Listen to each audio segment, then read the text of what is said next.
Hari Om.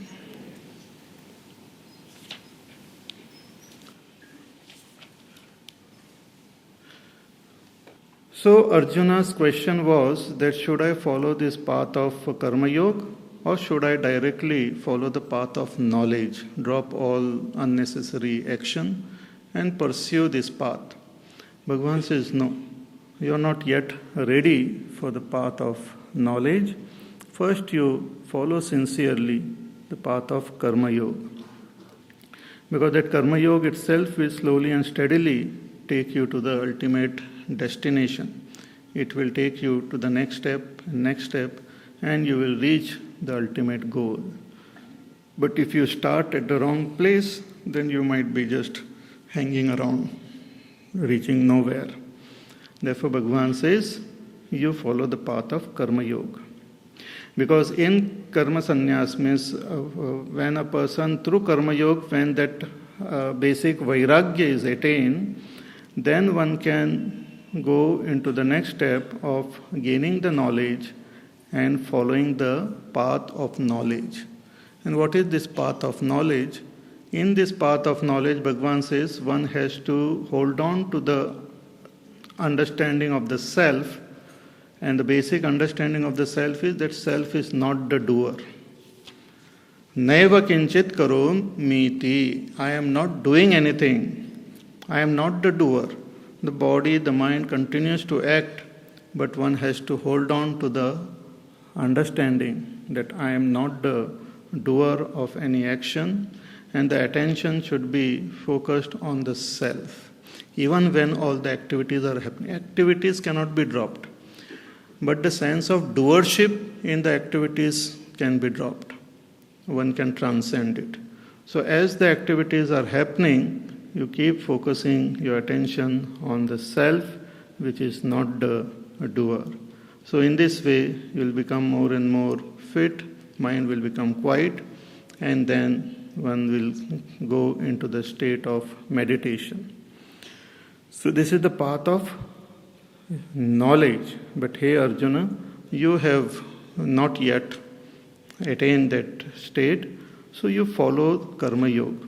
And the basic principle of Karma Yoga, Bhagavan again mentions in the 10th verse. He says, Brahmanyadhaya karmani sangam taktva karoti yaha lipyate nasa papena padmapatram iva ambhasa. That you perform all your actions, your duties as worship of God. Brahmaniya Ishvara, as worship of Ishvara. You work for Ishvara. Bring that notion, that understanding in your mind that I am working for God and He will take care of me. God means the totality. God means that same self who is controlling the whole world. Just as the self is the controller of this body also, similarly, that consciousness which is controlling the entire cosmos is called God. So when we work with the attitude that I am working for that God, then the totality, God will take care of our day-to-day needs. So with this notion, when you keep working free from all attachment, you will not incur any sin. Lipyate nasapapena. You will not be tainted by any sin, and you will remain in this world like a lotus leaf. Just as a lotus leaf remains untouched by the waters, though is in water, similarly, though performing different types of action, you will remain untouched. So follow the path of Karma Yoga. This again Bhagavan continues to advise Arjuna the path of Karma Yoga. So the 11th verse also is on Karma Yoga itself. It says, Kayena manasa buddhya Kevalairindriyairapi Yogina karma kurvanti Sangam tyaktvatma shuddhaye Kayena manasa buddhya Kevalairindriyerapi Yoginah karma kurvanti Sangam tyaktvatma shuddhaye. Bhagavan says the yogis, here yogis means karma yogis. See, the word yogi is used for all seekers. Karma yogi, jnana yogi, and what you call dhyana yogi. All of them are called yogis only. Generally, we associate that word yogi with those who follow Ashtanga Yoga, Yam Niyam Asana and all. But that term is used for all seekers. So Bhagavan here talks about the karma yogis. So yogina karma kurvanti. The karma yogis perform karma, but what is their motivation? What is their innermost motivation in performing this karma? Bhagavan says, Atma Shuddhaye. Here Atma Shuddhi means Chitta Shuddhi. For the sake of Chitta Shuddhi, purification of the mind. That is the main agenda. Other than that, whatever external changes has to come, that will come. See, when we want to change the world, we have to use action. If we want to change ourselves, we have to use knowledge. Knowledge can transform you. Action can transform the world. If action is performed with knowledge, then simultaneously it will transform us also and the world also. If I want to, make this whole stage neat and clean and proper, I cannot meditate and do it, or I cannot gain knowledge and do it, but I have to work towards it. But if I want to make my mind calm and peaceful, that can come only through understanding. Anger, jealousy, greed can go through proper understanding, not by any other method. Other methods are temporary, other methods are also useful, but ultimately the mind undergoes transformation through deep understanding. Because our mind functions due to a basic understanding which we have, and also because of some habits. So type of thought keep coming into our mind because of the constant habitual thoughts. Those habitual thoughts are they're coming from the past, and we have been thinking the same way, so it keeps on coming. So if you write in a book all the thoughts which come, it will look like a repetition only. A lot of thoughts keep on coming, patar, patar, patar, patar. Luckily, Bhagavan has kept our mind silent, otherwise it can be quite irritating to the other person. We are anyway listening and getting irritated, but others will also get irritated.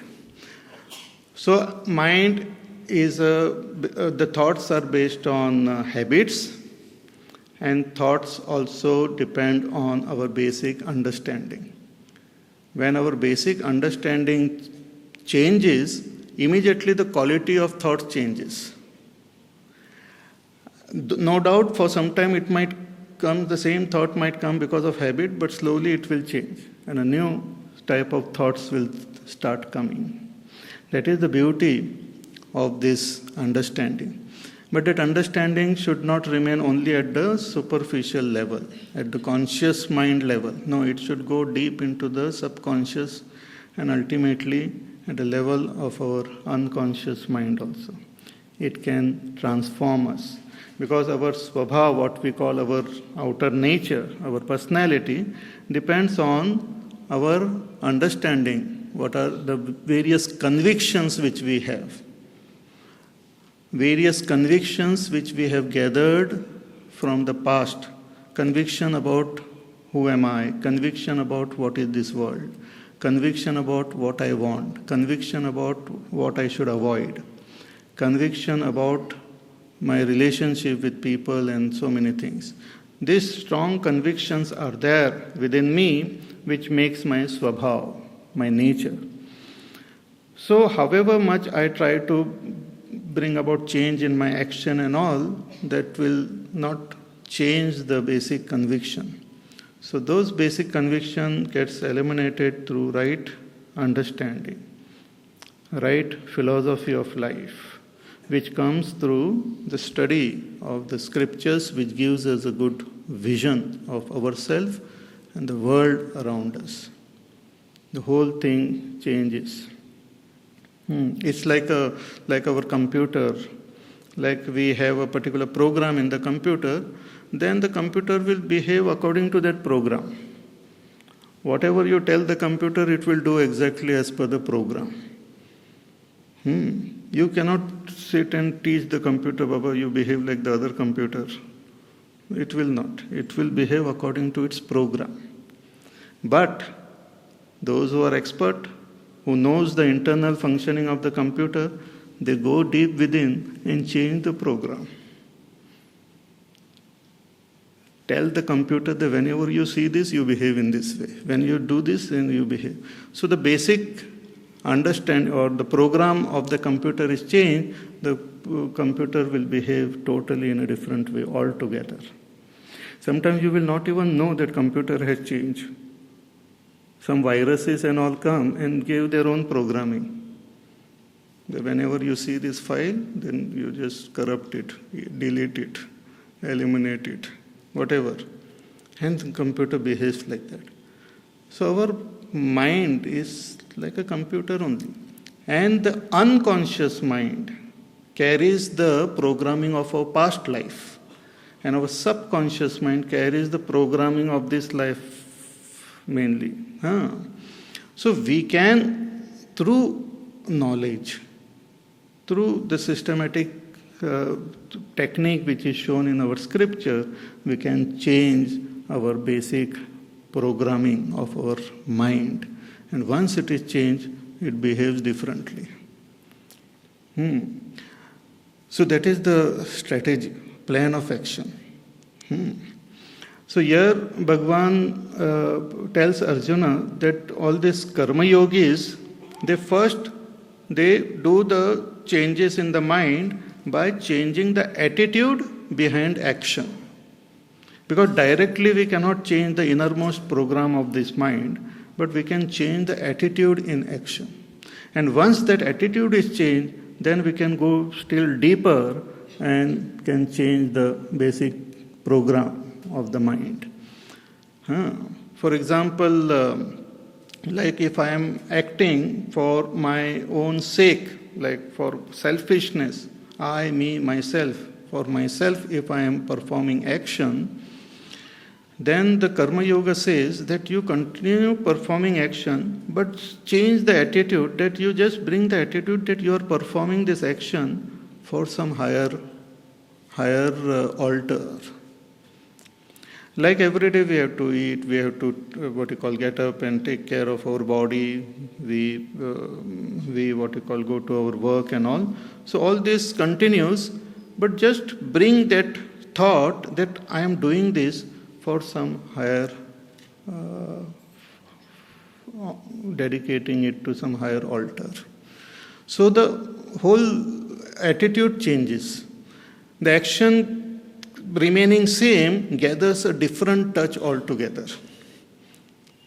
Just like we do when we do puja, we offer flowers.